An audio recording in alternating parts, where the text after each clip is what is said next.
Kilmar Abrego Garcia is now back in the United States. Prosecutors had acknowledged that the Maryland resident was wrongly deported to a prison in El Salvador in March when the president invoked the Wartime Alien Enemies Act. A grand jury in Tennessee indicted him last month on 2 charges related to a traffic stop in 2022. The indictment, unsealed today, alleges that Garcia committed conspiracy to transport aliens and unlawfully transported undocumented aliens. Attorney General Pam Bondi announced Garcia's return this afternoon. Our government presented El Salvador with an arrest warrant, and they agreed to return him to our country. We're grateful to President Bukele for agreeing to return him to our country to face these very serious charges. This is what American justice looks like. If he is convicted, the Attorney General said Abrego Garcia would be returned to El Salvador after completing any prison sentence in the United States.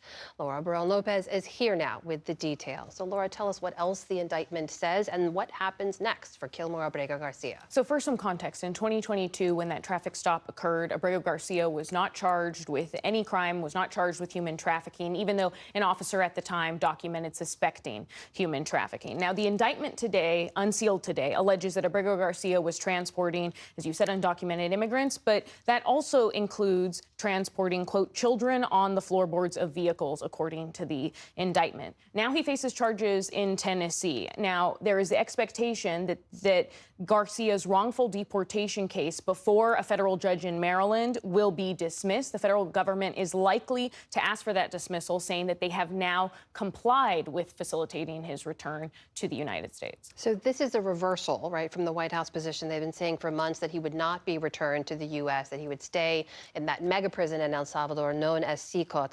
What is the White House saying about that? And what does this mean, if anything, for the more than 100 other Venezuelan migrants who were deported to that same mega prison without due process? The White House and the Homeland Security Department said in statements to us today, or they're essentially not admitting in any of the statements that they sent to us that this was to comply with those multiple judges' orders to facilitate Abrego Garcia's return. Remember, even the Supreme Court said that they had to facilitate Abrego Garcia's return from CICOT in order to follow due process. But rather, the White House is taking a victory lap. And in statements to us, they said that both Democrats and the media were, quote, played like fools, that they have no credibility. But the facts are that, again, they were ordered to facilitate his return. Now, that also comes as a federal judge, James Boasberg, said just this week that those more than 100 other Venezuelan migrants who were deported under the Alien Enemies Act, that they were illegally deported. That's what he ruled this week. And he also said that the administration has until next week to come up with a plan so that those men can challenge their deportations. Now, what an immigration lawyer told me, who's representing some of those men, is that what Abrego Garcia's case means is that the administration, despite what they've said, can work with El Salvador to return some of these migrants that they've deported without due process. Laura, before you go, but this is the second deportation the administration reversed this week. What do we know about the other case?